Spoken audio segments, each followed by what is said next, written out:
Imagine trying to photograph a shadow cast by something that is not supposed to exist. You are pointing your camera at the darkest place in the universe and hoping to see evidence that invisible gravity is sculpting light itself. You never get to see the black hole directly, only what it does to everything around it.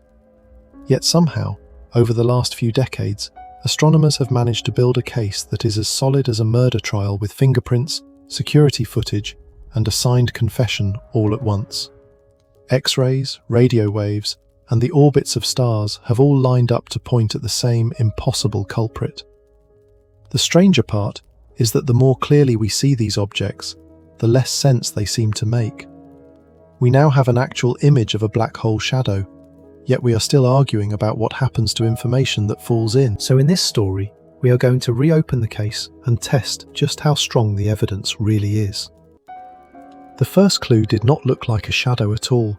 It looked like a star that refused to behave. In the middle of the 20th century, astronomers found points of light that were far too bright and far too small to be normal galaxies or stars. They called them quasi-stellar objects, then quasars, because in early photographs they looked like stars with radio signals attached. When they measured how their light was stretched by the expansion of the universe, they realized these things had to be billions of light years away, and yet still outshining entire galaxies. At first, that sounded impossible. How could such a tiny region produce that much energy without blowing itself apart? The only engine that seemed powerful and compact enough was matter falling into a deep gravitational well, spiraling faster and hotter until it radiated away a huge fraction of its mass as light. If you want to convert mass into energy efficiently, gravity is one of the best tools you have. The idea of a supermassive black hole at the center of a galaxy started as a convenient explanation for quasars, an engine hidden behind a glowing disk of infalling gas. But a neat explanation is not the same thing as proof, and for a long time, black holes were treated as useful ghosts rather than confirmed residents of the universe. The case became much stronger when astronomers stopped looking only at distant quasars and turned their instruments on our own galaxy. At the center of the Milky Way, there is a radio source called Sagittarius A star. For decades, it was a fuzzy, confusing blob in our telescopes. Then teams began tracking individual stars in that crowded region in infrared light, watching how they moved year after year. One of those stars, now famous as S2, drew a tight, elongated orbit around a single, invisible point. From the timing of that orbit and the shape of its path, astronomers calculated how much mass had to be packed into the center. The answer was several million times the mass of the Sun, squeezed into a volume smaller than our solar system. There was no sign of a cluster of normal stars that dense, no bright glow from a giant ball of hot gas, just that radio source and an empty-looking spot in space. The simplest explanation was a supermassive black hole sitting quietly at the heart of our galaxy. This was an important moment in the story, because it turned black holes from something you find only in exotic quasars far away into something that might live in most large galaxies, including ours. It also gave us a clean dynamical measurement.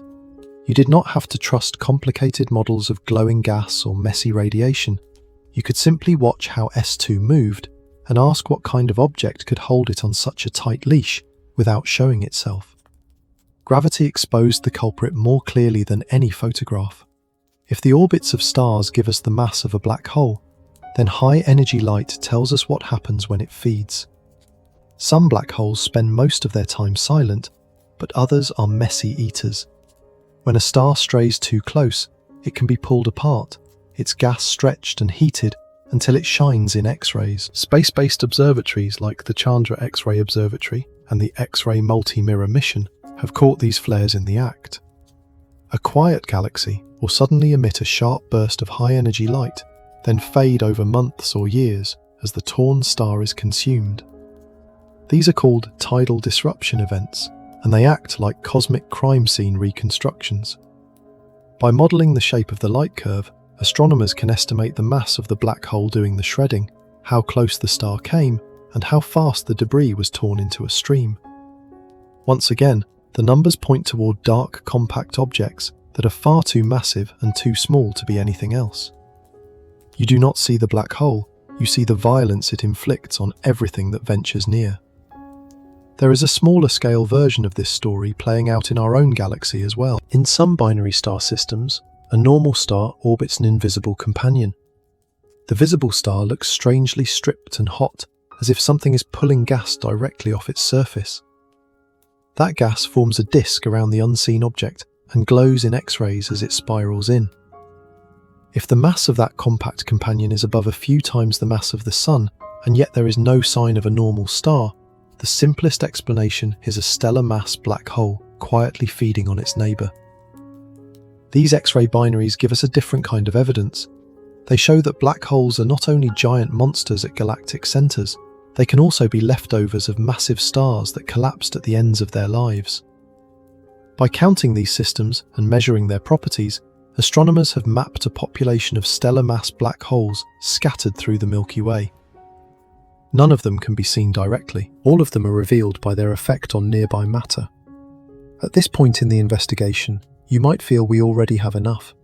We have stars orbiting invisible points, flares that match the physics of torn stars, and binary systems where matter spirals into compact objects that are too heavy to be anything else.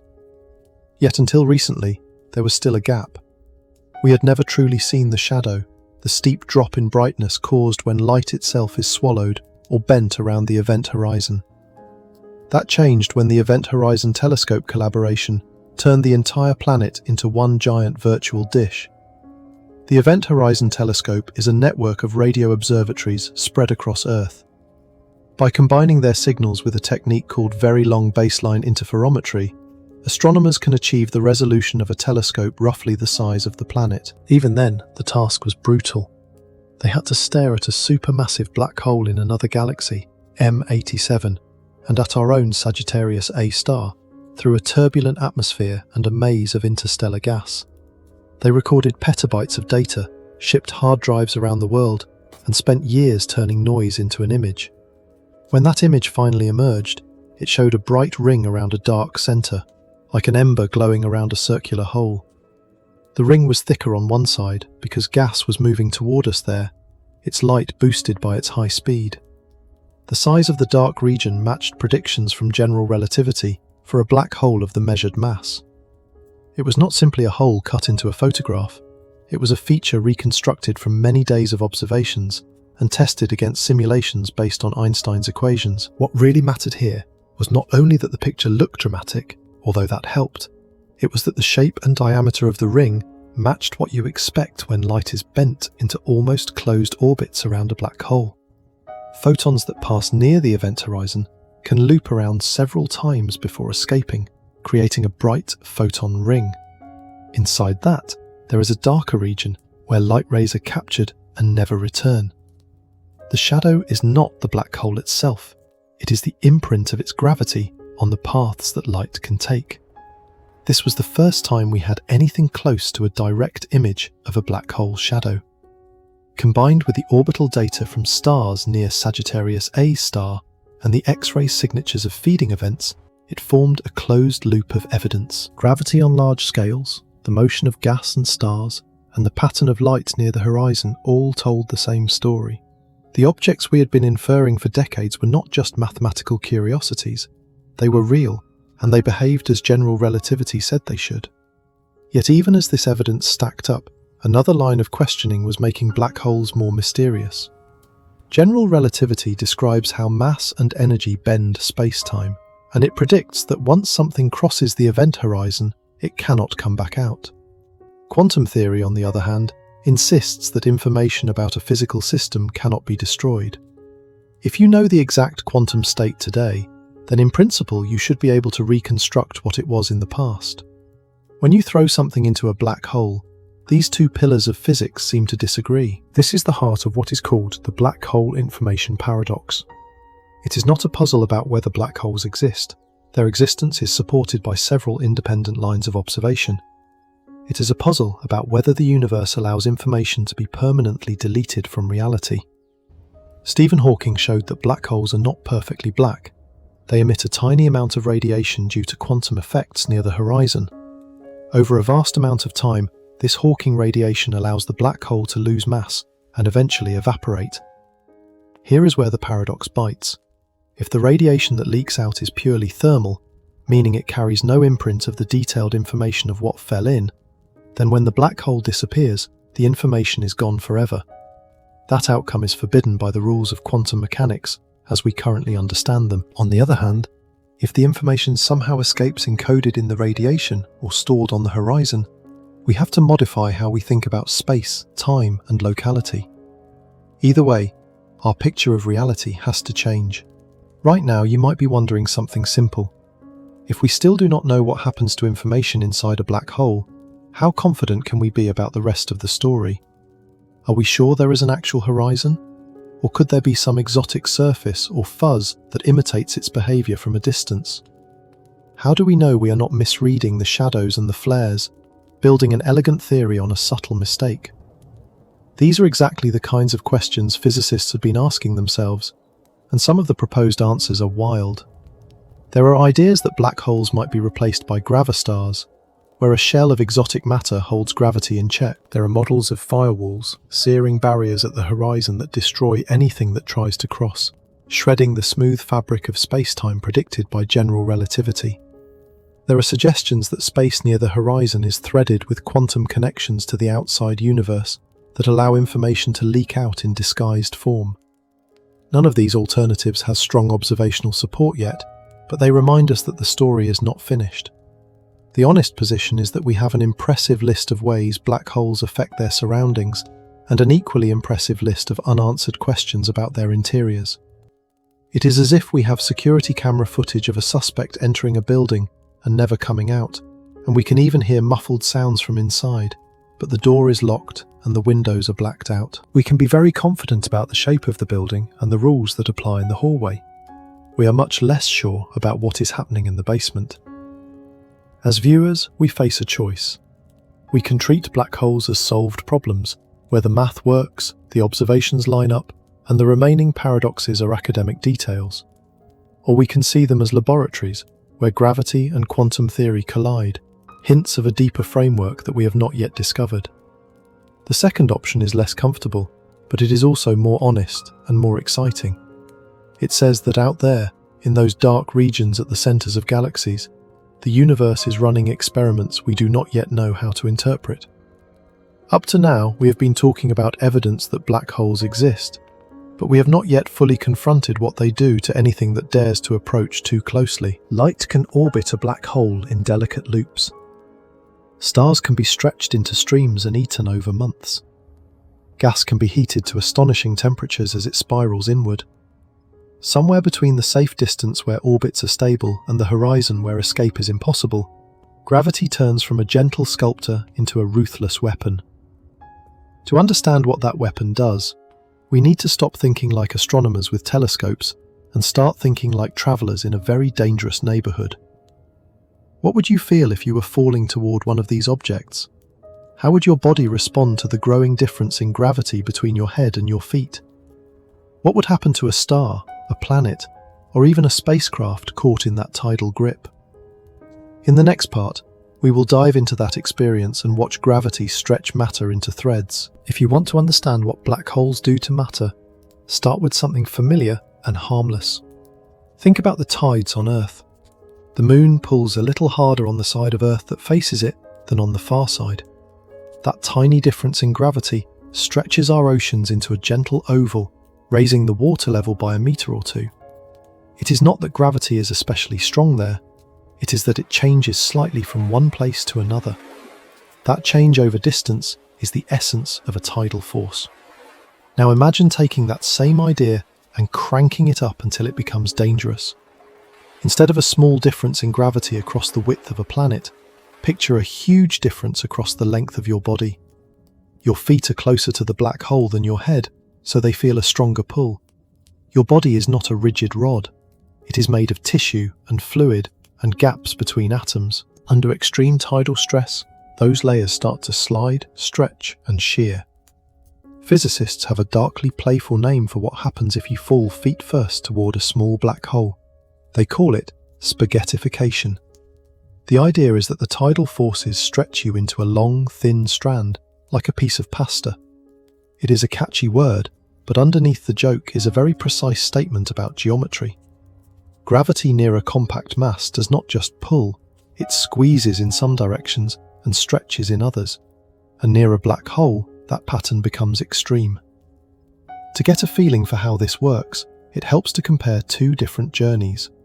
In the first, you approach a supermassive black hole with millions of solar masses. In the second, you fall toward a much smaller black hole with a mass only a few times that of the Sun. You might assume the bigger one is always more deadly. In reality, the opposite can be true for something the size of a human body. The key difference is the gradient, how fast gravity changes with distance. For a very large black hole, the event horizon lies far from the center. That means the gravitational field at the horizon is relatively gentle and does not change very quickly over the length of your body. If you crossed the horizon of a supermassive black hole, you might not notice anything dramatic at that precise moment. The tidal forces would be small enough that your body could withstand them, at least for a while. For a small stellar mass black hole, the story is much less forgiving. The horizon sits close to the center, where gravity is very strong and changes rapidly. By the time your feet near the horizon, the difference between the pull on your feet and on your head is enormous. Your body cannot act as a single piece. The structure of your spine, your muscles, your blood vessels, even the bonds between molecules start to fail. You are stretched along the direction of the fall and compressed from the sides. If you try to picture this, you might see a cartoon of a person turned into a thin noodle. In reality, the process is more like being shredded layer by layer. First, large structures break, then smaller ones. Eventually, even atoms and nuclei could be torn apart if you get close enough. The exact distance at which this happens depends on the mass of the black hole and on what is falling in, but the trend is clear. Smaller holes have deadlier tidal zones outside their horizons. You do not have to sacrifice a human being to this process to study it. Stars offer themselves instead. When a star in a galaxy wanders too close to a central black hole, the tidal forces across its diameter can exceed the star's self-gravity, the inward pull that holds it together. At that point, the star loses the fight. The side closer to the black hole is yanked harder than the far side. The whole sphere is pulled into a long stream. In simulations, this stream looks like a glowing ribbon wrapping partway around the black hole. Some of the gas plunges inward and joins a growing disk. Some is flung outward and escapes into space. As the star is torn apart, the gas heats up and shines in ultraviolet and X-ray light. From far away, astronomers see a sudden flare from what used to be a quiet nucleus. Over time, the brightness fades as the black hole eats the lingering debris. These events are not just theoretical sketches. Telescopes have recorded multiple tidal disruption events in real galaxies. One day there is no sign of unusual activity. Then a burst of light announces that a star has just crossed a fatal boundary. By following how the brightness rises and falls, how the color of the light changes, and how spectral lines broaden as gas speeds up, researchers can infer the mass of the black hole and the kind of star that was destroyed. Sometimes, a disruption does more than create a flare. If the black hole spins rapidly and the magnetic fields in the inflowing gas are strong, the system can launch narrow jets of particles at close to light speed. These jets punch out of the disk along the spin axis and radiate high-energy photons as they interact with surrounding material. When one of those jets points roughly toward Earth, we see an especially bright and energetic event that can outshine the entire host galaxy for a short time. All of this is gravity operating as a weapon, converting the ordered structure of a star into radiation and high-speed particles. Yet at its core, the process is still about tidal forces. The same physics that raises tides on Earth is responsible for these cosmic shreddings. The difference lies in the extremes of mass and distance. That continuity is one of the beautiful and unsettling things about black hole physics. It shows that the universe does not need new laws to be terrifying. You might wonder whether a planet like Earth could ever be spaghettified. The answer depends on how close it comes to the black hole and how massive the black hole is. There is a distance called the tidal disruption radius, where the difference in gravity across the object equals the binding force that holds it together. For a rocky planet, that radius is closer in than for a fluffy star, because rock is denser and more strongly bound. If Earth passed inside that radius for a given black hole, it could be torn apart and turned into a stream of debris. From far away, such a planetary destruction might look similar to a stellar disruption, but fainter. The total energy released would be smaller, yet still vast compared to anything humans can produce. For a civilization unlucky enough to live on that planet, the process would not be a single instant of annihilation. Long before the final shredding, the gravity of the approaching black hole would destabilize orbits, stretch the crust, and trigger catastrophic quakes and tidal heating. The world would be dying physically before it was finally broken into pieces. Even a spacecraft is not immune. If you were piloting a ship toward a black hole, you would feel tidal forces grow as you approach. At first, they would be tiny compared to the structural strength of the hull. Eventually, if you continued inward, they would become strong enough to deform the ship. Your instruments would show that the difference in acceleration between the front and back was increasing. No amount of clever engineering can beat the basic math forever. There is always a distance beyond which the ship would be pulled apart.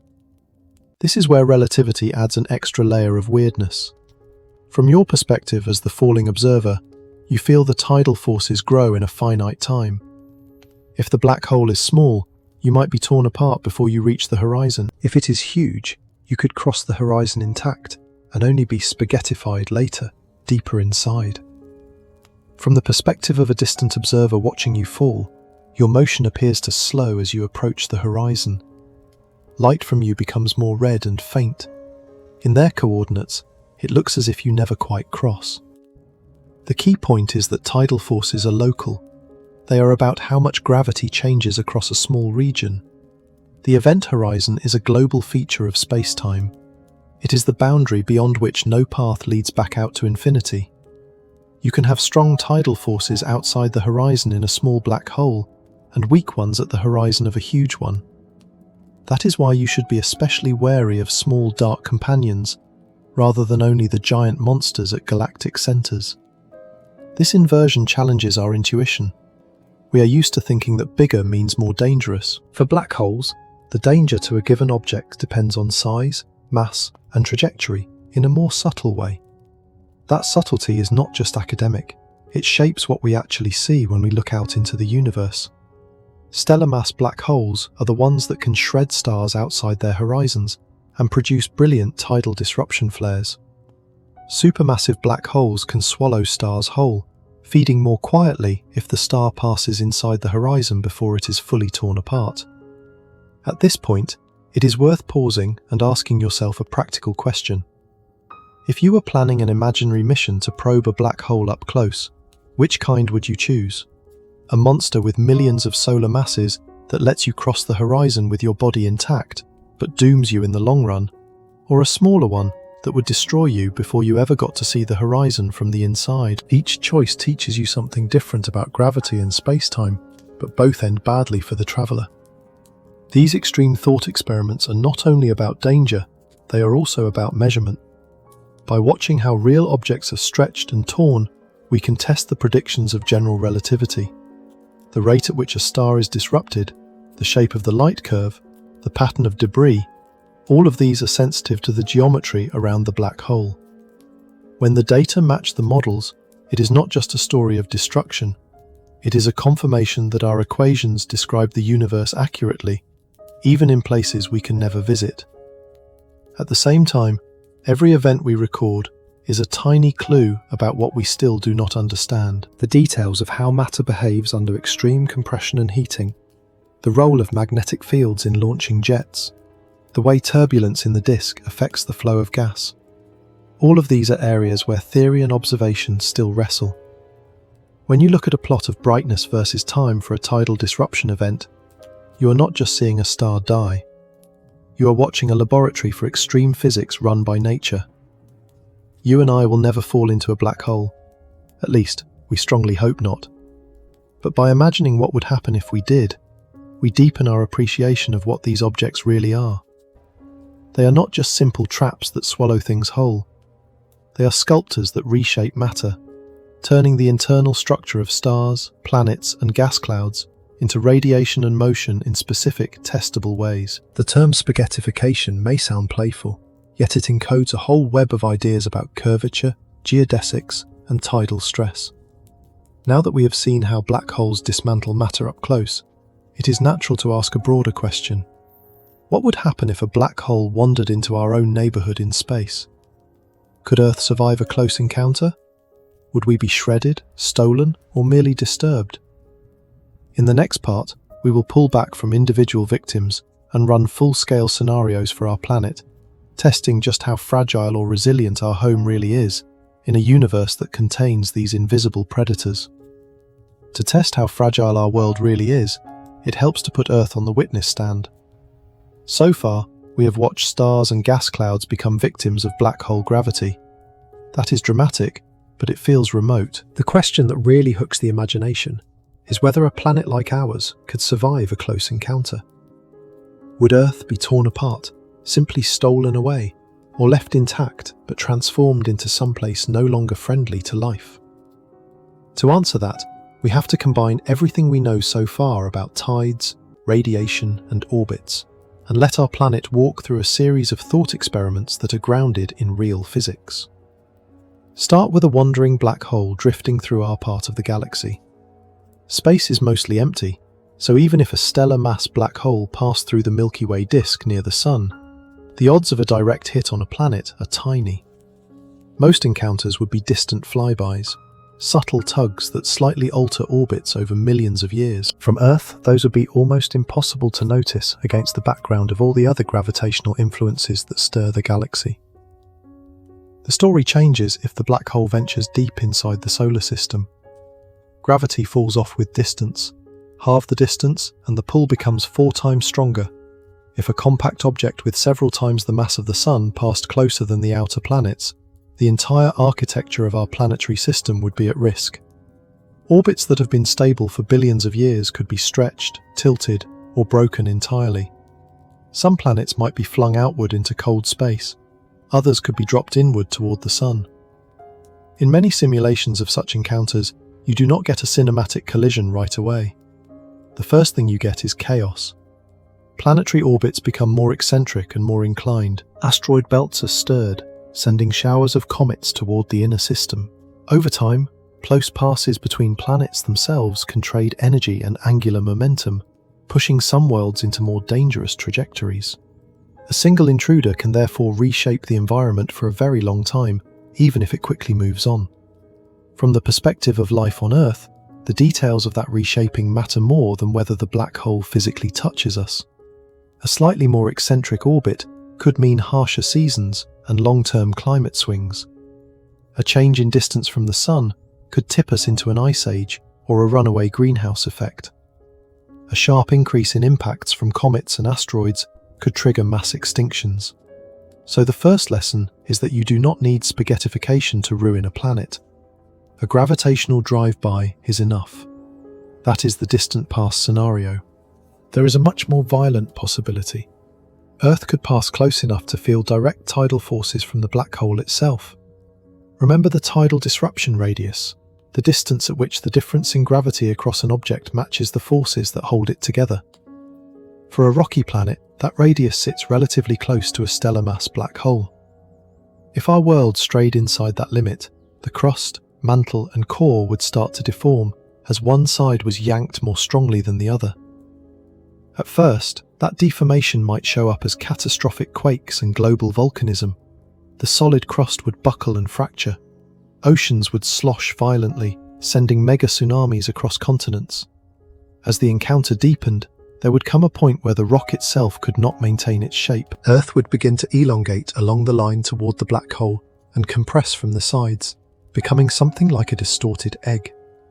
If the approach continued, the planet could be broken apart entirely, its fragments pulled into a stream of debris. From afar, that stream would resemble a scaled-down version of a stellar tidal disruption event. Chunks of the former planet would follow curved paths, some falling in to form a glowing disk, others flung away on new orbits. The energy released in heating and fracturing all that rock would be enormous. For anything that had ever called Earth home, the process would be terminal. There is no survival plan for being physically dismantled by tides. Yet, of all the scenarios we can run, there is one that is both less dramatic visually and more instructive. Instead of imagining a black hole that swoops in from the outside, imagine that the sun quietly collapses and is replaced by a black hole with exactly the same mass. You might expect the solar system to be instantly doomed. In reality, for a while, nothing would happen to our orbit at all. The reason is simple. Gravity cares about total mass and distance, not about what that mass is made of, as long as it is spherically symmetric.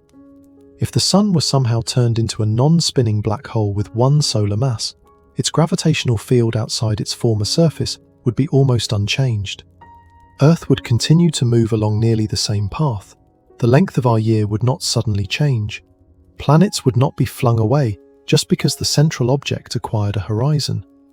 What would change is almost everything else that makes Earth habitable. The sun is not just a source of gravity. It is a nuclear furnace that emits a steady stream of light and charged particles. Replace it with a black hole of the same mass, and that light disappears. There is no new source of fusion in the black hole to replace it. In darkness, the surface of Earth would rapidly cool. Within days, air and shallow water would begin to chill. Within months, average temperatures would plummet far below the freezing point of water. Over longer times, the atmosphere itself would likely condense and freeze out, forming layers of nitrogen and oxygen frost. The oceans would solidify from the top down, locking liquid water beneath a shell of ice that grows thicker over the years. Sun-driven weather patterns would vanish. No more winds powered by uneven heating, no more rain. The biosphere that depends on sunlight would collapse, from plankton in the oceans to forests and crops on land. There would still be sources of heat, radioactive decay in the mantle, residual heat from Earth's formation, and tidal interactions with any remaining moons would slowly leak energy into the crust. In some places, volcanic activity and hydrothermal vents would keep pockets of water from freezing completely. Deep underground, insulated by rock and ice, microbial life might endure for a very long time, drawing on chemical gradients instead of light. For humans, survival would be a matter of building artificial habitats that tap into those energy sources. From a distance, the transformed solar system would look almost normal in terms of motion. Planets would still trace graceful ellipses around the dark center. Only the inner region would glow faintly in high-energy light as the black hole slowly accreted any remaining gas or stray debris. To an external observer, our star would have become an X-ray point instead of a yellow disk. The orbit diagrams would not reveal that the warm blue world in the third lane had become an airless ice ball. This thought experiment teaches a subtle lesson. For our survival, gravity is not the main story. Starlight is. You can keep the gravitational architecture of a planetary system almost intact while completely destroying its habitability by turning off the central fusion engine. A black hole that simply replaces the sun without feeding aggressively would be a quiet killer, extinguishing the conditions for life without flinging planets around. Of course, real black holes that form from massive stars do not appear magically in place of a stable sun. They are born in violent supernova explosions that rip apart the progenitor star and often kick the remnant away at high speed.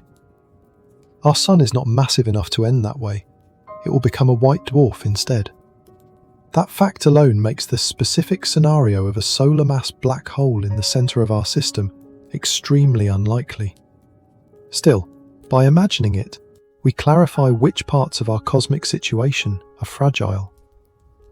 There is another class of scenarios where black holes and planets interact more gently but still leave a mark. A planet could be captured into orbit around a stellar mass black hole that is itself quiet, not embedded in a dense disk of gas. In such a system, the black hole would simply act as a dark star. The planet would feel its gravity, but would not be bathed in intense radiation. As long as there was another source of light, perhaps a distant companion star, life might even adapt to such a strange environment. Science fiction writers sometimes play with this idea, placing worlds around black holes that harvest energy from the accretion disk or from the cosmic microwave background, while protected by carefully chosen orbits. The physics sets hard limits on what is possible, but it does not absolutely forbid civilization in the wider neighborhood of a black hole, as long as tidal forces are manageable and radiation can be shielded. In that sense, not every interaction between planets and black holes has to be a death sentence. Still, when you and I think about Earth and black holes, the scenarios that matter most emotionally are the catastrophic ones. We imagine the night sky torn open by an approaching jet, or the sun winked out and replaced by a dark gravitational pit. It is worth asking how likely any of this really is. The galaxy contains hundreds of billions of stars, and probably tens of billions of black holes of various sizes. The volume of space is so large that direct close encounters between a black hole and a specific planet are incredibly rare on human timescales. That rarity is comforting, but it should not make the question feel irrelevant. The value in these exercises is not in predicting doom, but in using extreme situations to probe our understanding.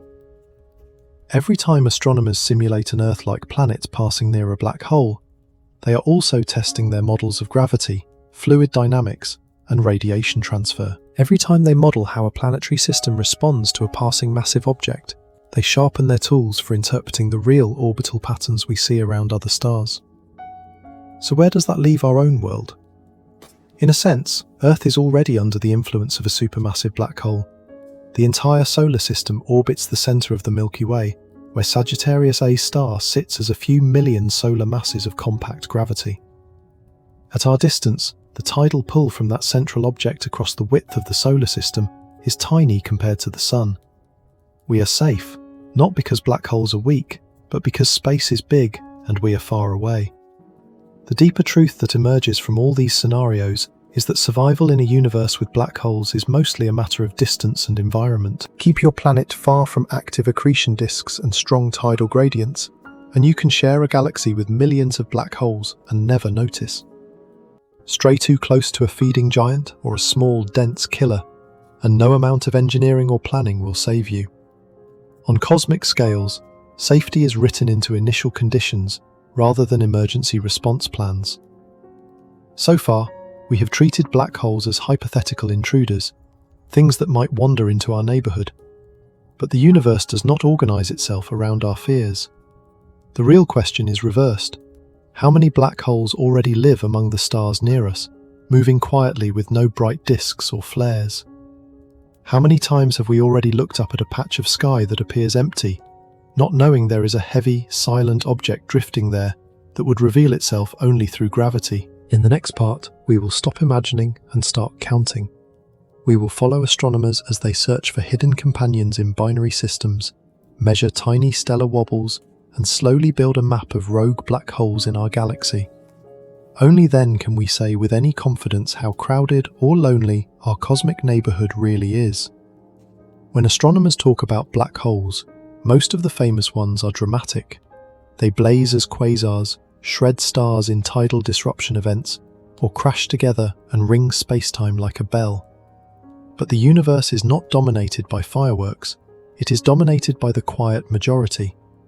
For every black hole that announces itself with a burst of X-rays or gravity waves, there may be thousands that simply drift through the galaxy, dark, silent, and almost impossible to see. If you want to know how crowded our neighborhood really is, you have to learn how to find the predators that never roar. The first hints of this hidden population came from the same places where black holes were first confirmed. X-ray binaries and gravitational wave mergers told us that massive stars often die into compact remnants with a few to a few dozen times the mass of the Sun. If you add up how many massive stars have lived and died in the Milky Way, and how many of them should collapse into black holes instead of neutron stars, you end up with a simple conclusion. Our galaxy ought to contain tens of millions of stellar mass black holes. Yet we have only identified a tiny fraction of that number. The rest must be dark. The problem is that the usual ways of finding black holes rely on them interacting with their surroundings in very specific ways. An X-ray binary flares because gas is being stripped from a companion star and heated in a disk. A quasar shines because a supermassive black hole is gulping down gas from its host galaxy. A merger pings detectors through gravitational waves only in the final moments before two compact objects collide. If a black hole has no close companion, no dense gas nearby, and no partner to merge with, it leaves almost no trace. Its gravity is the only clue. So astronomers turn to gravity itself as a searchlight. One approach is to watch stars and ask whether any of them are moving under the influence of an unseen partner. This is where missions like Gaia become essential. Gaia is a space observatory that has been measuring the positions and motions of more than 1 billion stars with exquisite precision. Over time, it can detect tiny wobbles in a star's path across the sky, indicating that the star is orbiting around a common centre of mass with something invisible. The case of Gaia BH1 is a landmark example. In this system, a star very similar to the Sun follows a wide, almost circular orbit that takes it around an unseen companion over a period of many months. By combining Gaia's precise astrometric data with measurements of how the star's light shifts in wavelength as it moves toward and away from us, astronomers can reconstruct the full orbit in 3 dimensions. The math then tells you how massive the companion must be.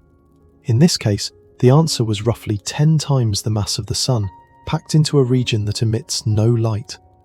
There are no known types of normal star with that combination of mass and darkness. A cluster of faint objects would spread out and blur the gravitational signature. A white dwarf or neutron star would not reach that mass without collapsing into something else. The simplest explanation is a dormant black hole, quietly pulling on its partner but otherwise giving itself away only through gravity. Gaia BH1 is currently the closest known black hole to Earth, at a distance of roughly 1600 light-years. It is not feeding, it is not flaring, it is just there. This discovery does 2 important things. First, it proves that our instruments are now sensitive enough to find black holes that are not actively accreting. Second, it hints at a much larger hidden population. If a single survey over a limited span of time can find one such system relatively nearby, then there are probably many more that happen to have orbits or orientations that are less convenient for us to detect. Our census of dark companions has only just begun. Gaia and similar missions are particularly good at finding black holes that live in binary or multiple star systems. But what about truly isolated ones, the rogues that have no star bound to them at all? These can arise in at least 2 ways. A black hole that forms in a supernova can receive a kick from the explosion, sending it flying through space at high speed, leaving any companions behind. Or a black hole that once had a partner can be ejected from its system through complex gravitational interactions. For instance, when a third star passes close and slingshots one object away. To catch such loners, astronomers use a different trick. When a massive object passes in front of a more distant star from our point of view, its gravity can bend and focus the background light. For a brief period, that background star appears brighter and sometimes slightly distorted. This effect is called gravitational microlensing. It does not require the lensing object to emit any light of its own. All that matters is its mass and its alignment along our line of sight. Long-term monitoring surveys watch dense star fields in the Milky Way and record thousands of microlensing events. Most of these are caused by ordinary stars or brown dwarfs acting as lenses, but a few last unusually long and show subtle distortions that match what you would expect if the lensing object is both massive and compact. In some cases, careful analysis of the light curve and the tiny shifts in the apparent position of the background star point to a lens with several solar masses that remains completely dark. These are strong candidates for isolated black holes drifting between the stars. One striking microlensing event observed with the help of the Hubble Space Telescope produced just such a candidate. Over many months, a single background star brightened and then faded while its apparent position on the sky executed a tiny loop. Modelling that loop suggested the lensing object had a mass of a few times the Sun and no detectable light of its own. It would be hard for anything other than a black hole to fit that description. If that interpretation holds, it may be the first direct detection of a solitary black hole unbound to any star. As you listen to these stories, it can be helpful to picture what the sky around us really looks like when you include all the invisible pieces.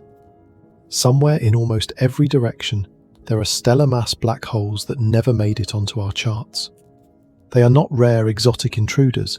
They are part of the normal end stage of many massive stars. In the volume of space within a few thousand light years of the Sun, there could be thousands of them, sprinkled through the spiral arms, passing through interstellar clouds, circling in wide, cold orbits. The fact that we have only confirmed a few dozen stellar mass black holes so far tells you more about our instruments than about the universe. We are biased toward the loudest, brightest, most conveniently aligned examples. Our view is like a city map drawn only from the locations of streetlights and fires at night. You can follow the main roads, but you miss all the dark side streets where most of the buildings actually are. As Gaia continues to collect data, and as future missions refine its measurements, that map will slowly fill in. There is another layer to this story. Supermassive black holes, the ones that anchor galaxies, can also end up on the move. When two galaxies merge, their central black holes spiral together and eventually coalesce. In the process, they emit gravitational waves. If those waves carry away more momentum in one direction than another, the merged black hole can receive a recoil kick. In extreme cases, that kick can be strong enough to shove the black hole away from the galactic center, sending it oscillating through the host galaxy, or even ejecting it entirely. Astronomers have found hints of such wandering giants in the form of bright quasars that appear offset from the centers of their host galaxies, or in odd double-peaked emission lines that might indicate a displaced accretion disk. These candidates are still under debate, and alternative explanations exist. Yet the basic physics of recoil kicks is solid. The same processes that give newborn neutron stars a shove can act on black holes at all scales, creating a population of massive wanderers whose orbits are anything but tidy. If you put all of this together, you end up with a different mental picture of the Milky Way. Instead of a serene disk of stars orbiting a calm central mass, you see a dynamic ecosystem. Massive stars live fast and die into black holes. Some stay in binaries, quietly tugging on their partners. Some are born alone or kicked free and roam the spiral arms, occasionally brushing past gas clouds or clusters.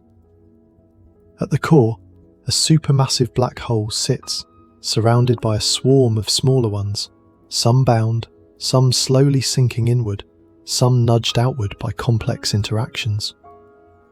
Naturally, the next question is whether any of these hidden objects pose a direct threat to us. Based on the best current models, the density of stellar mass black holes near the Sun is low. Even though the galaxy may host tens of millions of them, the volume is so large that the average distance between neighbours is many light years. The probability that a rogue black hole will wander close enough to seriously disturb the solar system in the next few billion years appears to be tiny. In that sense, we are lucky. The same emptiness that makes the search hard also keeps us safe.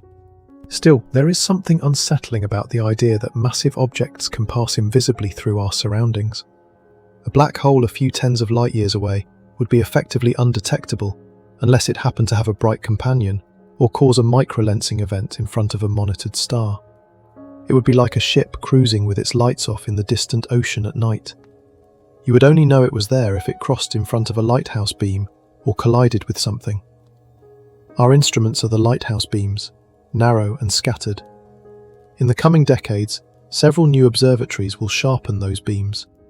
Successors to Gaia will measure stellar positions and motions with even greater accuracy.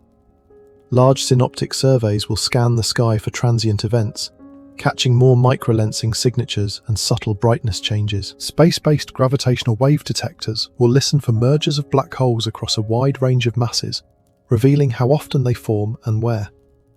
Each new dataset will refine our estimates of how many black holes share the galaxy with us and how they are distributed. As those numbers firm up, we may have to update our intuition again. Perhaps we will find that the galaxy is more crowded with stellar mass black holes than we thought, or that they cluster in certain regions more than others.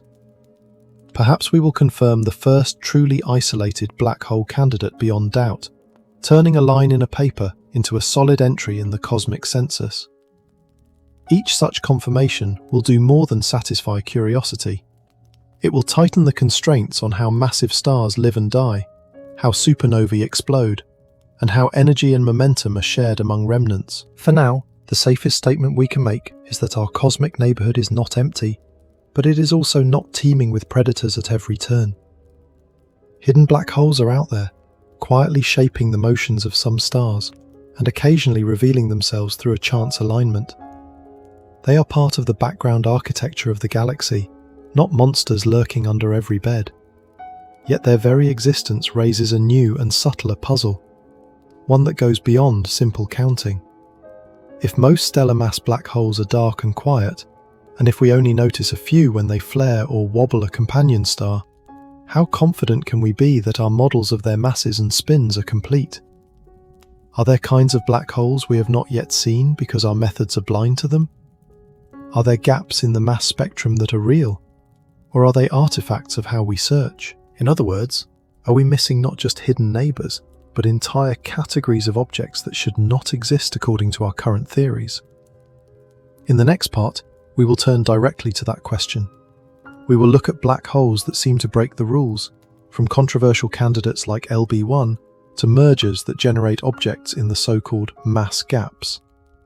By following how these cases were discovered, challenged, and sometimes revised, we will see how science responds when the universe appears to produce something that our models say should be impossible. Every field of science has moments when nature seems to break the rules we have written for it. With black holes, those moments often arrive as numbers that do not fit anywhere on our charts. We have rough expectations for how massive a stellar black hole should be, how heavy a neutron star can get before collapsing, and which mass ranges should be rare or even forbidden by the physics of stellar explosions. Then an observation shows up that appears to drop an object right in the middle of a no-go zone. For a while, it looks as if the universe has cheated. The real story of these rule breakers is more complicated and a lot more interesting. To understand why some black holes were advertised as impossible, we have to talk about gaps. Imagine lining up compact objects by mass, from the lightest neutron stars to the heaviest stellar black holes. At the low end, there is a maximum mass above which a neutron star can no longer support itself against gravity. At the high end, there is a mass above which certain ways of forming a black hole become unlikely, because the progenitor star blows itself apart instead of collapsing. Between these limits, theory predicts regions that should be underpopulated or empty. When we see candidates inside those regions, it sets off alarms. One of the most public alarms went off around an object called LB1. A few years ago, a team announced that they had found a black hole with a mass far larger than expected for a stellar remnant in our galaxy. The system seemed to consist of an ordinary hot star orbiting an invisible companion. By measuring how the visible star's spectral lines shifted back and forth over time, the researchers reconstructed its orbit and calculated how massive the unseen partner had to be. Their first conclusion was startling. The numbers pointed to a black hole tens of times heavier than the Sun, in a configuration that did not match any standard formation path. At first glance, LB1 seemed to land squarely in a region where another piece of theory, known as pair instability, said stellar black holes should be rare. In very massive stars, extremely high energy photons in the core can transform into pairs of electrons and positrons. That change softens the outward pressure that holds the star up. The core contracts, heats further, and can trigger violent reactions. In some cases, the star may blow off huge amounts of mass before collapsing. In others, it can be completely disrupted in a special kind of supernova that leaves no black hole behind. The result is a predicted gap in black hole masses produced by single stars. If LB1 really contained a black hole sitting deep in this gap, it would challenge our understanding of how massive stars live and die. How could such a heavy remnant form without running into the instability that was supposed to erase it? Did we misunderstand the explosions? Were there unseen pathways involving mergers or exotic physics? The claim generated a storm of excitement and skepticism. Other astronomers quickly began reanalyzing the data, looking for more mundane explanations. As more teams looked, cracks appeared in the original interpretation. Some argued that the orbit of the visible star had been mischaracterized, leading to an overestimate of the companion's mass. Others suggested that the system might contain more than two objects, or that the bright star itself had been misclassified. When they built alternative models that fit the same spectroscopic data, the inferred mass of the unseen companion dropped dramatically. In these revised scenarios, the mysterious partner might not even be a black hole at all, but a normal stripped star or a neutron star. The LB1 story is a cautionary tale. For a brief moment it looked as if we had a clear example of a black hole that should not exist. With more scrutiny, the evidence became ambiguous. That does not mean there are no truly puzzling black holes. It shows how easy it is to push our instruments and models to their limits and accidentally discover the edges of our own understanding rather than a new law of nature. The universe is under no obligation to be kind to our first interpretations. If you want less ambiguous evidence for strange black hole masses, you have to listen not to light, but to gravity itself. That is what the Laser Interferometer Gravitational Wave Observatory and its European partner have been doing. These detectors measure tiny ripples in space-time, created when compact objects spiral together and merge. The waveform encodes the masses and spins of the components, like a fingerprint written in oscillations. When the first black hole mergers were detected, they immediately revealed a population of stellar mass black holes that was heavier than many astronomers had expected. Some of the merging partners had masses around 30 times that of the Sun, or more. That is not impossible in itself, but it did push against earlier assumptions based on X-ray binaries, where most known black holes were closer to 10 solar masses. Even more intriguingly, some merger products appeared to land in the predicted mass gap, where pair instability should make black holes rare. It was as if the act of merging allowed the universe to assemble objects in forbidden zones by stacking smaller pieces together. This is one of the keys to resolving the apparent paradox. The mass gaps predicted by stellar evolution models apply mainly to black holes formed directly from single star collapse. They do not rule out building a heavy black hole by combining lighter ones. In dense stellar environments such as young star clusters or the crowded cores of galaxies, black holes can sink toward the center through interactions, form binaries, and then merge. The result can be a staircase of masses, where each collision creates a remnant that can go on to merge again. In that picture, an object that sits in the pair instability gap is not a violation, it is a fossil of a complex history. It might be the child of many previous mergers in a cluster, where interactions are frequent. If you only looked at its final mass, you would be puzzled. When you place it in the context of a dynamical environment, it makes more sense. The real challenge then becomes not explaining a single odd object, but understanding how common these hierarchical mergers are in different kinds of clusters and galactic nuclei. Another kind of gap sits at lower masses, between the heaviest neutron stars and the lightest black holes. For a long time, observations suggested that neutron stars topped out around 2 solar masses, while most black holes in X-ray binaries started at 5 solar masses or more. That left a mysterious empty band in between. Was this a genuine physical gap, imposed by the ways matter behaves at nuclear densities and the mechanisms of supernova explosions? Or was it an observational bias, a result of how we found and measured these objects? Gravitational wave detections complicated the picture in a useful way. A few mergers involved compact objects whose inferred masses fell near or inside this lower gap. In one case, a component seemed too heavy for a neutron star and too light for a typical black hole from X-ray binaries. That raised the possibility that either neutron stars can be more massive than previously thought, or that some black holes can form at lower masses than our earlier samples suggested. It also highlighted how sensitive these conclusions are to measurement uncertainties. You and I do not need to memorize all the specific events and catalogue names to grasp the main point. Every time a new black hole mass is measured, especially in a system that lets us estimate it cleanly, it becomes a test of our ideas about how such objects form. Outliers are not just curiosities, they are potential clues that some piece of the story is missing. The challenge is to decide which outliers are real and which are artifacts of noisy data, incomplete models, or both. This process of push and pull between theory and observation is easy to romanticize, but living inside it can be messy. The LB1 saga, the debates over mass gaps, and the back and forth over specific gravitational wave events show a field in motion. Claims are made, challenged, revised, sometimes withdrawn. That is not a sign of weakness, it is the system working as intended. When an object seems to land in a forbidden zone, the burden is on the community to test the claim from every angle. There is an important lesson here for how we think about the phrase impossible black hole. In most cases, what is impossible is not the object itself, but a specific, simple formation path under a certain set of assumptions. For example, a very heavy stellar black hole might be unlikely to form from a single star of moderate metallicity, but it could be more natural in a low metallicity environment where stars lose less mass in winds. It could be the product of multiple mergers, or it could reside in a region where gas accretion fed it over millions of years.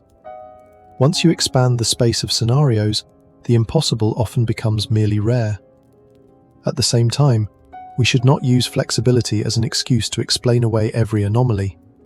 If you can accommodate any observed mass by inventing a new, subtle path for its formation, your theory risks losing predictive power. The real goal is to map out which masses and spins are most common under which conditions, and to see whether the observed population matches those patterns. That is why catalogues of black hole mergers and binary systems are so valuable. They give us statistics, not just anecdotes. You might wonder where supermassive black holes fit into this story of rule breaking. After all, they are already extreme outliers by mass. An object with millions or billions of solar masses may seem impossible on its face. Yet here too, the concept of formation paths becomes crucial. A supermassive black hole could begin as the remnant of a very massive seed in the early universe, perhaps formed by the direct collapse of a giant gas cloud. It could then grow by swallowing gas and merging with other black holes during galaxy assembly. Over cosmic time, this process can build monsters that still obey the same basic laws. The real puzzle with some of the most massive known black holes is not that they exist now, but that they seem to have reached enormous sizes very early in cosmic history. Quasars, powered by billion solar mass black holes, are seen less than a billion years after the Big Bang. Building such giants so quickly is hard, with conservative assumptions about accretion rates and radiative efficiencies. To make sense of them, theorists explore scenarios where early black holes grew at or above the usual limits for long periods, or where the initial seeds were themselves unusually massive. So the story of black holes that should not exist naturally leads to a new question. If stellar mass black holes can cheat our expectations through mergers and environmental tricks, and if supermassive black holes can grow faster than we first thought, is there any upper limit? How big can a black hole get in practice? At what point do the conditions needed to feed it become so extreme that the universe simply runs out of time and fuel? This is where the next part of our journey takes us. We are about to climb the mass ladder all the way to objects that make ordinary supermassive black holes look modest. Their accretion disks shine with the light of thousands of Milky Way galaxies. Their emission lines whisper speeds of gas whipping around at thousands of kilometers per second. They are called stupendously large black holes for a reason. In the next part, we will step into their glare and ask how nature manages to assemble and feed such overwhelming engines without tearing their host galaxies apart. When we talk about black holes that bend our minds, it is tempting to focus on the mysterious interiors or the paradoxes at the horizon. But there is another way these objects shock the imagination. Some of them are simply enormous. Their gravity wells are not just traps for stars, they are engines that light up the universe so brightly that we can see them from billions of light years away. These are the stupendously large black holes, the monsters of light that sit at the hearts of the brightest quasars. By studying them, we are not only looking at extreme gravity, We are watching how entire galaxies grow up around a single, overwhelming center. One of the most famous of these giants goes by an unromantic catalogue name, TON 618. It was first noticed in a survey of faint blue objects that did not match ordinary stars. When astronomers split its light into a spectrum, they found emission lines shifted far toward the red. That shift meant its light had been stretched by the expansion of the universe during the journey to us. The larger the redshift, the farther away and the further back in time we are seeing. For TON 618, the numbers said we were looking at a beacon shining from the deep past with almost unimaginable power. At first glance, this raises a simple question. What could produce such brightness from such a small region? The answer builds on the same idea that explains ordinary quasars, only pushed to its limit. At the center sits a black hole, with a mass measured in tens of billions of suns. Around it, gas has settled into a disk, whirling ever faster as it spirals inward. Friction and magnetic turbulence within the disk heat the gas to extreme temperatures. The disk radiates across the spectrum, from ultraviolet and visible to X-rays. In terms of converting mass into energy, this process can be much more efficient than nuclear fusion in stars. You and I do not see the black hole itself. We see the response of matter trying to fall in. Some of that matter never quite makes it. It piles up in the inner disk, where radiation pressure pushes back. There is a balance between gravity pulling gas inward and light pushing it outward. The brighter the quasar, the stronger this outward push. This balance sets a rough limit on how fast a black hole can grow through steady accretion. But even under that limit, a stupendously large black hole can still swallow a sun's worth of mass in a few thousand years. How do we know the mass of something we cannot see, sitting at the core of a disk we cannot resolve directly? The trick is to let gas clouds do the work. In many quasars, we see broad emission lines from gas in a region just outside the disk. The width of these lines is set by how fast the gas is orbiting. The faster it moves, the more the lines are smeared by the Doppler effect. By measuring that width and estimating how far the gas lies from the center, astronomers can infer how strong gravity must be to hold it in orbit. That gives a mass, the same way measuring the speed of planets can reveal the mass of a star. When they do this for monsters like TON 618, the answer they get is staggering. The central object appears to contain more than 60 billion times the mass of the Sun. If you replaced the black hole with a sphere of ordinary matter of that mass, it would be larger than our entire solar system. Instead, all that mass is concentrated within a region smaller than the orbit of Neptune. Nothing in our everyday experience prepares us for that kind of density. It is a number that forces us to accept that gravity has taken over completely. The light we see from the disk around such a giant tells another part of the story. In some wavelengths, the quasar outshines thousands of Milky Way-sized galaxies combined. That means a single black hole plus its feeding disk can dominate the energy output of a region of space that contains hundreds of billions of stars. From a distance, a galaxy hosting a stupendously large black hole can look like a bright point with a faint fuzzy halo, the central engine drowning out the starlight around it. This is not just a curiosity. It creates a feedback loop between the black hole and its host. As gas falls in, it is heated, and some of it is flung outward in winds and jets at high speed. These outflows plough into the surrounding galaxy, heating and stirring interstellar gas. In some cases, they can blow gas completely out of the galaxy's central regions. That gas is the raw material for new stars. When it is removed, or heated too much to collapse, star formation slows or shuts down. The black hole is literally regulating how fast its galaxy can grow. Over many years, astronomers noticed a surprising trend. The mass of a central black hole in a galaxy correlates with the mass and motion of stars in the galaxy's bulge, the central swollen part of the stellar distribution. Bigger bulges tend to host more massive black holes. The scatter in this relation is not random. It suggests that the growth of galaxies and their central engines has been linked for billions of years. The stupendously large black holes are simply the upper extreme of this coevolution, where the central engine has reached a scale that seems almost disproportionate to its surroundings. That raises a difficult question. How do you build such a giant in the time available? The universe today is about 13.5 billion years old. We see some quasars powered by billion solar mass black holes at times when the universe was less than 1 billion years old. To get from a stellar mass seed to that size through steady feeding under the usual balance between gravity and radiation pressure would be challenging. There simply is not enough time unless the black hole has had access to a near constant flow of gas and has grown at a high rate almost the entire time. There are a few broad strategies nature might use to solve this. One is to start big.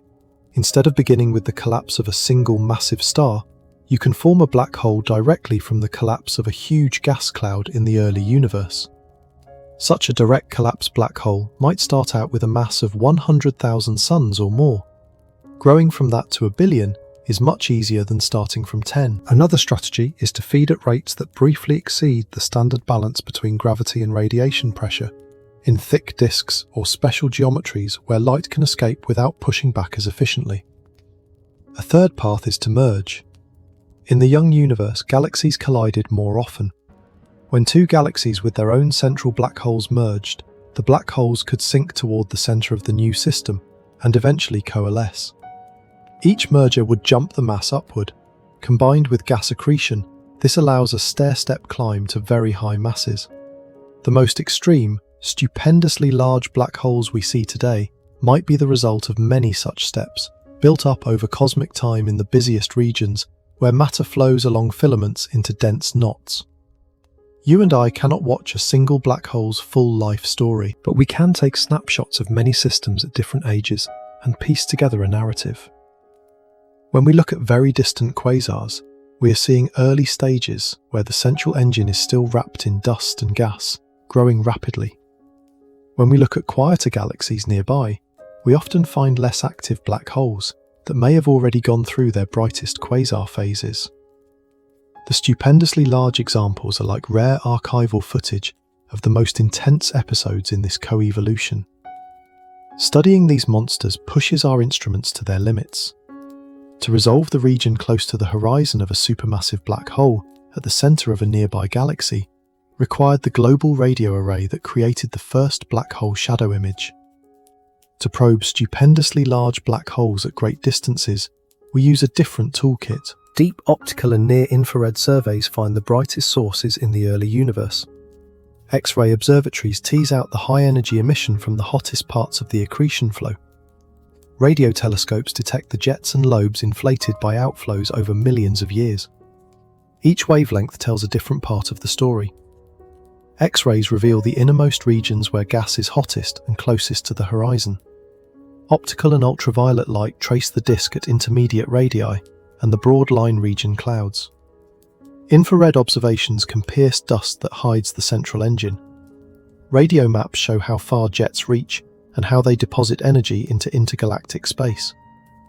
When we combine all of these, we get a three-dimensional picture in both space and time of how a stupendously large black hole interacts with its environment. There is also a deeper theoretical puzzle hiding underneath all this observational complexity.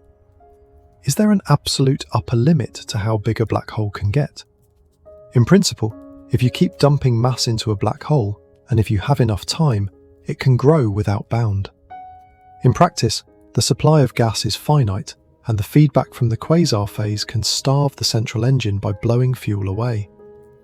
Some models suggest that once you reach a few tens of billions of solar masses, it becomes very hard to maintain a stable, thin accretion disk. Radiation pressure and self-gravity in the disk may disrupt the inflow, effectively capping further growth. Right now, the most massive, robustly measured black holes sit in this ballpark, around the tens of billions of solar masses. That could be a coincidence based on small sample sizes. It could also be a hint that we are bumping into a natural ceiling, set by the balance of gravity, radiation, and the structure of galaxies. If that is true, then objects like TON 618 are not just impressive, they are near the top of what the universe can build through known processes. They are the skyscrapers at the edge of zoning laws written by physics. You might wonder how we will test these ideas. One route is to push our observations to even higher redshifts, finding quasars that shine when the universe was even younger. Another is to refine measurements of black hole masses in the nearest giant galaxies, where we can resolve the motion of stars and gas very close to the center with powerful ground-based telescopes. A third, especially exciting path is to open a new kind of sense altogether. Space-based gravitational wave observatories planned for the coming decades will be able to detect the slow in-spiral and merger of supermassive black holes in colliding galaxies across the observable universe. Those gravitational wave signals will carry information about masses and spins that is complementary to what we infer from light. By combining them, we will be able to reconstruct not just the current census of giant black holes, but their histories of formation and merger. Each loud collision between two heavyweights will be a point on that growth curve. Over time, patterns will emerge. We will see whether stupendously large black holes mostly grow by swallowing gas quietly or by smashing together in spectacular events. There is also a cosmological payoff. Because bright quasars can be seen at great distances, they act as lighthouses with which we can probe the material between galaxies. As their light passes through clouds of gas on the way to us, it picks up absorption features that reveal the composition, temperature, and motion of that gas. By mapping these features across the sky, we can trace the large-scale structure of the universe and study how the intergalactic medium evolved. In that sense, stupendously large black holes are unwilling survey tools. Their hunger for gas illuminates the cosmic web. All of this makes these giants feel less like isolated curiosities and more like central players in the story of structure formation. Without them, galaxies might form differently. Star formation histories might be smoother or more chaotic. The timing of when the first galaxies lit up and reionized the universe could shift. By examining the balance between stars and central black holes at many epochs, we learn how finely tuned that balance has been and how sensitive it is to the underlying physics of gravity and gas. At a more human level, there is something almost poetic in the idea that the brightest objects in the night sky, when seen from far enough away, are powered by the darkest. A black hole, which by definition does not let light escape, becomes the core of a beacon visible across cosmic history. It is as if absence itself had learned to shout. Once you know this, every distant quasar image becomes a tiny parable about extremes, the quiet simplicity of Einstein's equations wrapped in the riotous complexity of real galaxies. Now imagine two of these monsters heading toward each other, each in the core of its own galaxy. Over hundreds of millions of years, the galaxies will interpenetrate, their stars mostly gliding past each other in a vast gravitational dance. Gas will slam together, ignite new waves of star formation, and fuel renewed quasar activity.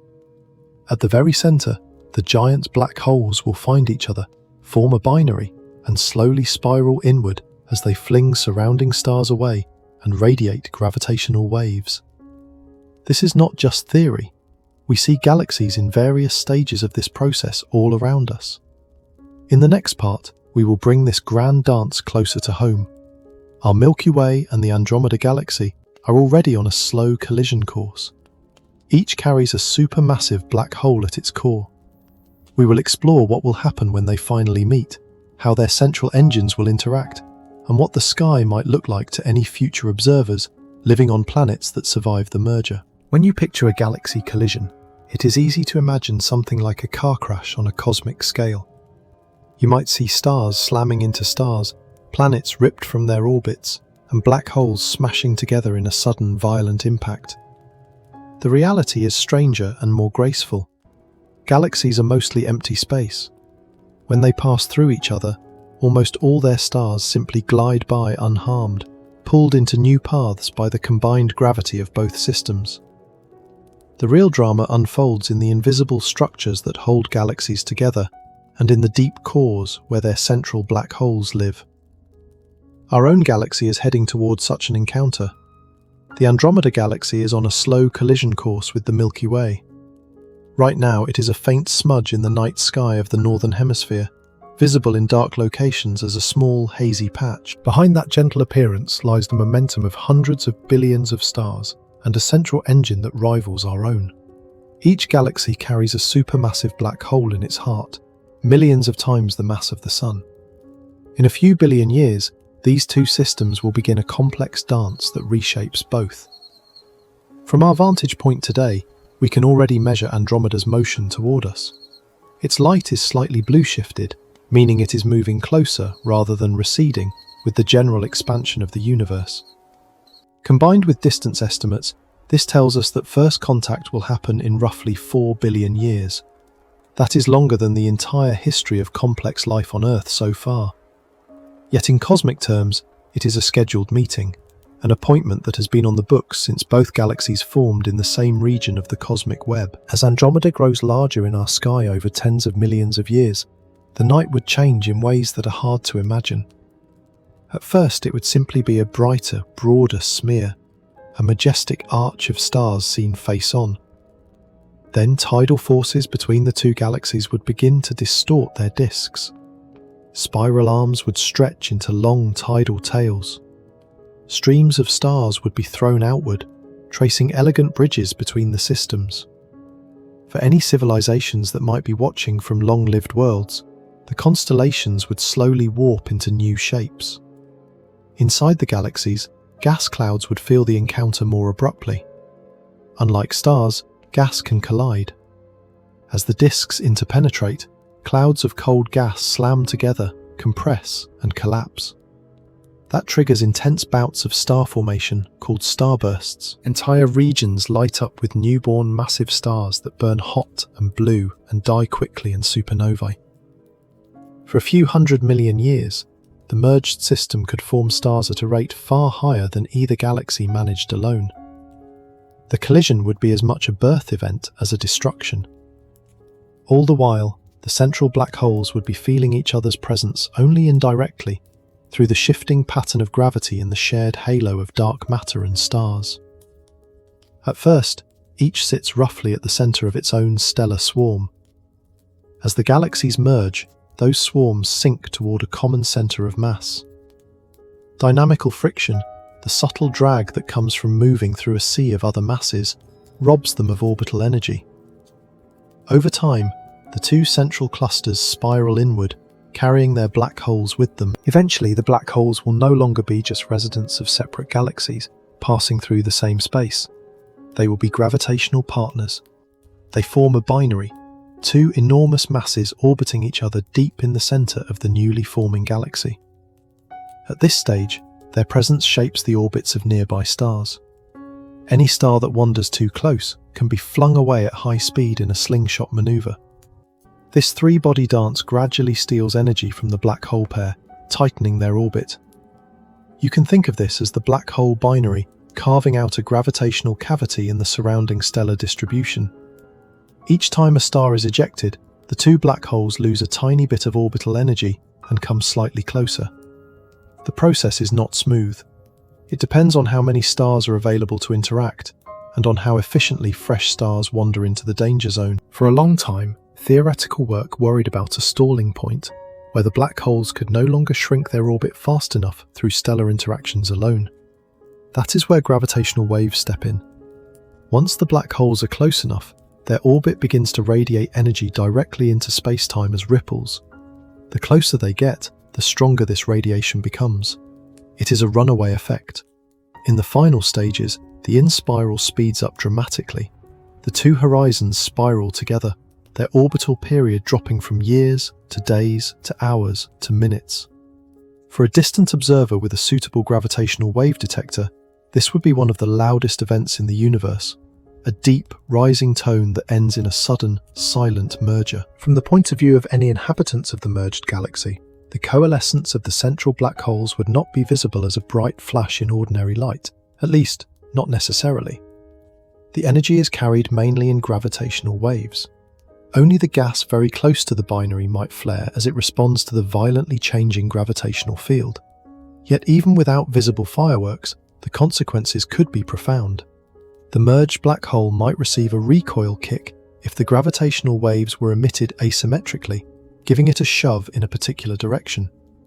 If that kick is modest, the black hole would oscillate around the center of the new galaxy for a while, like a heavy pendulum in a sea of stars, before dynamical friction brings it back to rest at the core. If the kick is very strong, it could push the black hole far from the center, maybe even eject it entirely into intergalactic space. In that extreme case, the merged galaxy would be left without a central black hole for a time, or with only a smaller one left behind. The ejected giant would travel alone, a dark wanderer with perhaps a small cluster of stars still gravitationally bound to it. Simulations of galaxy mergers suggest that for most realistic configurations, the kick will not be strong enough to completely eject a supermassive black hole from a massive galaxy. Instead, it will bounce and eventually settle. That means the most probable outcome of the Milky Way-Andromeda collision is a single, more massive central black hole sitting at the heart of a new, larger galaxy, sometimes nicknamed Milkdromeda. Around it would swirl the mixed stellar populations of both parent systems, along with new stars born in the collision-triggered starbursts. You might be wondering what happens to planets like Earth during this process. The answer is that the direct tidal field from the galaxy merger is gentle on the scale of planetary systems. The chance of our planet colliding with another star is vanishingly small. The orbits of stars around the galactic center will change, but stars carry their planets with them. The real danger, as always, comes from changes in the radiation environment, increased rates of nearby supernovae, or shifts in the overall gravitational potential that could destabilize long-term orbits. Even with those factors, many planetary systems will probably survive, though their night skies will become unrecognizable. It is fascinating to imagine what the sky would look like to someone on a surviving world during the peak of the merger. Instead of a single pale band of light from the Milky Way, the heavens could be filled with sweeping arcs of stars, tidal tails stretching across a significant fraction of the sky. Two bright galactic cores might be visible, slowly spiraling toward each other over tens of millions of years. As the central black holes draw closer and the surrounding gas reignites quasar activity, the core region could blaze with the light of a powerful active nucleus. For any civilization watching and understanding what they see, this would be astronomy turned into live theatre. They would know that somewhere behind the glare, two horizons are drawing closer, and that one day, the combined black hole will ring space-time like a bell when they merge. They might even be able to predict the merger in advance and listen for its gravitational wave signature with space-based detectors. The idea that distant observers could witness our galactic future in this way makes our current view of the sky feel like just one frame in a very long film. There is another way this cosmic dance matters. Galaxy mergers and their accompanying black hole mergers are not rare accidents. They are part of how structure grows in the universe. Small proto-galaxies collide and merge to form larger ones. Central black holes grow by coalescing along with their hosts. Every stupendously large black hole we talked about earlier is a fossil record of many such events. The coming rendezvous between the Milky Way and Andromeda is simply our local version of a universal story. This perspective shifts how we see the quiet night above us. The stars look fixed, the constellations stable. But on long timescales, everything is in motion. Our galaxy is falling toward Andromeda. Both are orbiting within a larger cluster and moving along filaments of dark matter. Their central black holes are slowly accreting mass and occasionally swallowing stars or gas clouds. The future merger is written into these trajectories. The calm we experience now is just one phase in a restless history. As we follow this chain of events, from small black holes tearing stars apart, to giant ones steering galaxies, and finally merging with peers, a single question keeps resurfacing. Where does all the information go? Every star that falls into a black hole carries the detailed arrangement of its atoms, the history of its nuclear reactions, and perhaps even the traces of any planets and life it once hosted. Each galaxy that merges brings in new orbits, new structures, new patterns of matter. When these fall past the horizon, does any trace remain, or is reality allowed to lose track of its own past? This is not just a philosophical worry, it cuts to the heart of how quantum mechanics and gravity coexist. We know from earlier parts of the story that black holes can evaporate over extraordinary timescales through Hawking radiation. We know that if that radiation is purely thermal, it seems to carry no memory of what fell in. The mergers and collisions we have been discussing only compound the puzzle, feeding more and more information into objects that may one day vanish. So far, our story has been grounded in what we can see and measure in the present and near future of the universe. In the next part, we are going to let time run forward much further. We will follow black holes as they grow, merge, and then slowly evaporate, and we will confront the possibility that the last fireworks the universe ever sees might be the death flashes of its remaining black holes. Along the way, we will explore radical ideas about how information might survive, and even how new universes could be born from the ashes of old ones. If you think back over everything we have explored, from stars being torn into ribbons to galaxies colliding, there is a thread that keeps tugging at us. Every time matter falls into a black hole, it carries a history. The structure of a star, the pattern of orbits in a galaxy, even the chemistry of planets and any life that might have existed there. All of that is encoded in the arrangement of particles and fields. When those particles cross the horizon and vanish from view, it looks as if the universe has quietly erased a page from its own memory. The question that now refuses to go away is simple and unsettling. Can reality do that without breaking its own rules? To even pose that question in a serious way, we have to understand that black holes are not truly black. In the mid-1970s, Stephen Hawking showed that once you take quantum effects near the horizon into account, empty space is not really empty. Quantum fields are always fluctuating. Very close to the horizon, these fluctuations can be rearranged in such a way that one part of a virtual pair of particles escapes to infinity, while the other falls in. To a faraway observer, it looks as if the black hole itself is emitting radiation. That radiation carries energy away.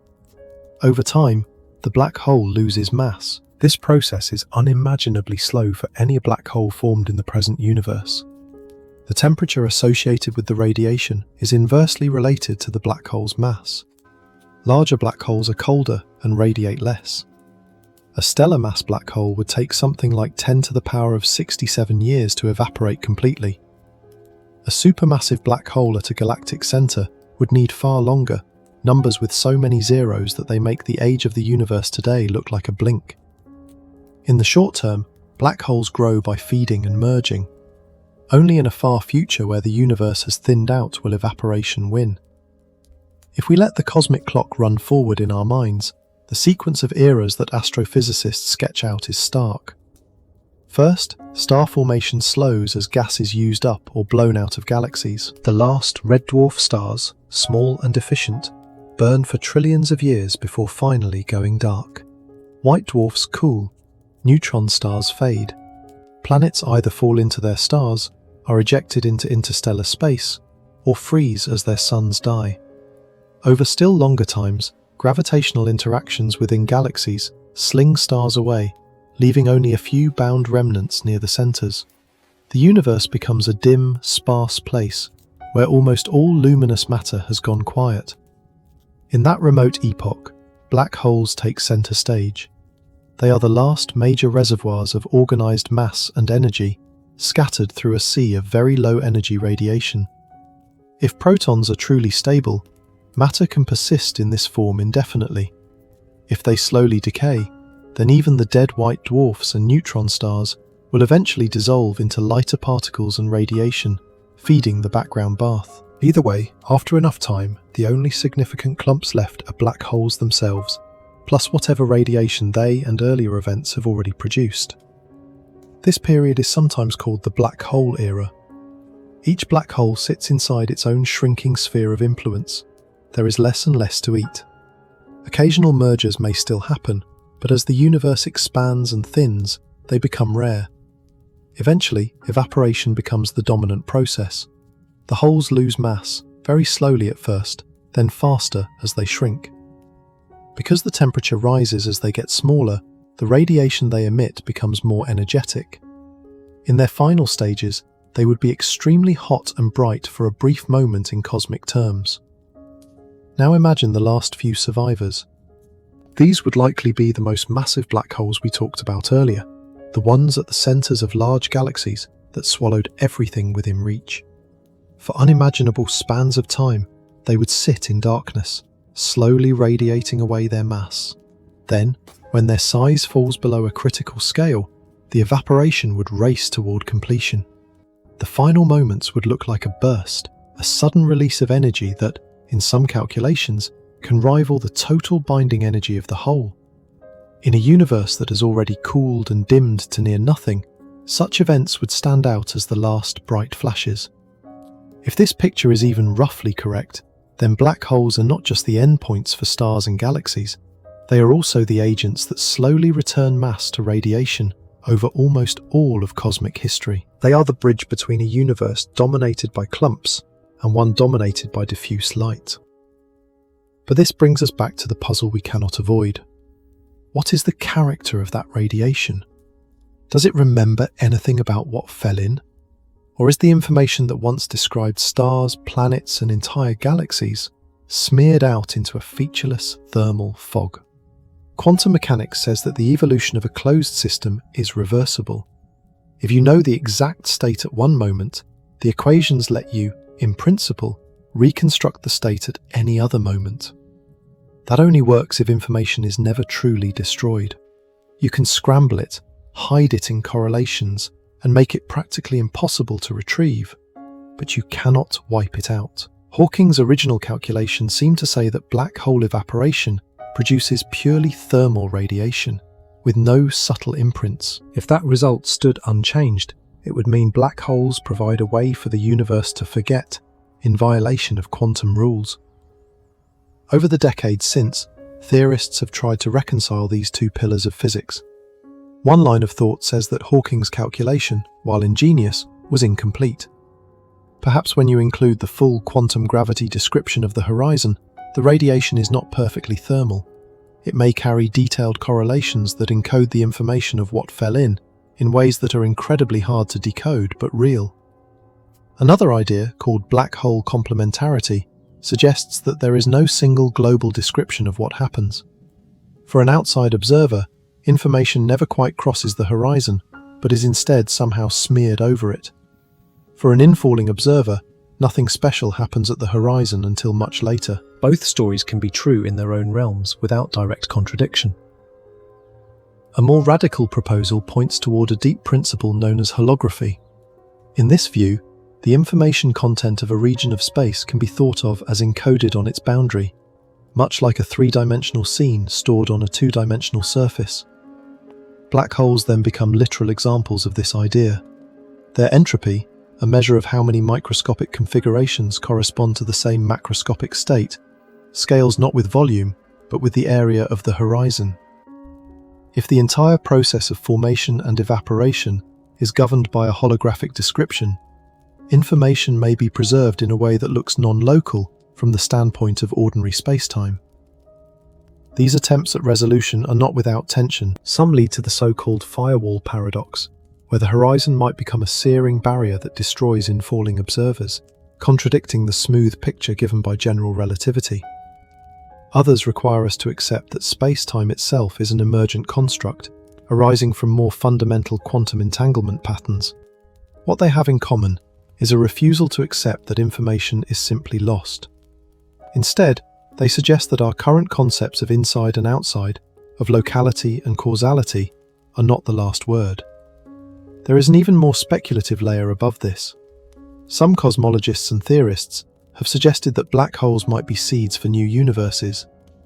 In these ideas, the singularity predicted by classical general relativity inside a black hole is not the end of the story. Instead, at extreme densities, quantum gravity effects might cause a bounce, spawning a new, expanding region of spacetime that is effectively cut off from our own. From the outside, we see only mass disappearing behind a horizon. From the inside of the new region, that horizon could look like a Big Bang, an initial state from which a whole cosmos unfolds. If something like this is true, then our universe itself might have been born from the interior of a black hole in a parent universe. The constants of nature, the balance between gravity and other forces, and the details of particle physics could vary slightly from one branch to another. In such a picture, black holes are not merely sinks that swallow complexity. They are also sources, generative nodes in a grand cosmic family tree. The death of one region becomes the birth of another. That is a deeply attractive narrative, partly because it gives a kind of evolutionary flavour to cosmology. But we should be honest. Right now, we have no direct way to test it.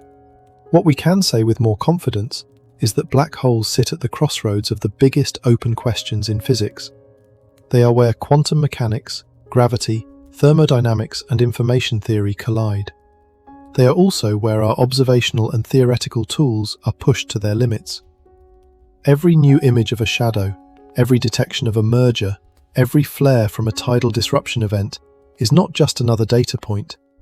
It is a probe of how reality behaves under the most extreme conditions we can currently access. For you and me, living in a brief, bright moment of cosmic history, there is something humbling about this. The black holes that dot the universe today will outlive all the stars we see. They will shape the fates of galaxies, regulate star formation, and eventually preside over the long fading of structure. Yet the story we have told is not purely bleak. Black holes are also engines of illumination, powering quasars that light up the young universe and letting us map the cosmic web. They are precision tools that let us test the pillars of our theories. They are paradox generators that force us to sharpen our thinking. If you step back from the equations and imagine the whole timeline at once, a single image emerges. At the beginning, a hot, dense universe expands and cools, forming particles, atoms, stars, and galaxies. Black holes appear as byproducts of that structure, then grow into central characters, then eventually dissolve back into radiation. At the end, if evaporation runs to completion, you are left with a thin bath of very low-energy light and perhaps a few stray particles drifting forever. In between, for a modest span, there is us, staring up and trying to reconstruct that arc from a tiny vantage point.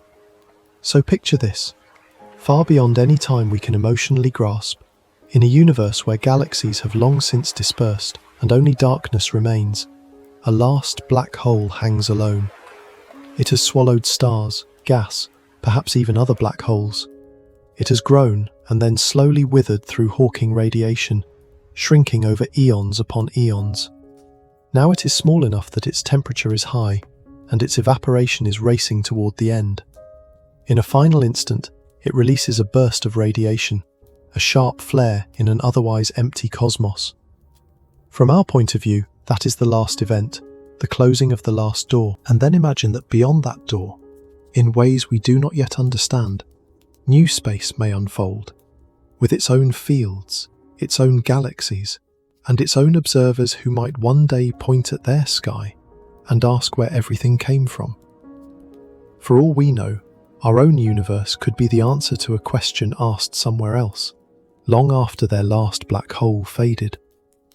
We may never know if that picture is true, but the fact that black holes force us to ask it is a sign of how far they have pushed us, not just in what we can calculate, but in how we think about beginnings, endings, and the continuity of reality itself.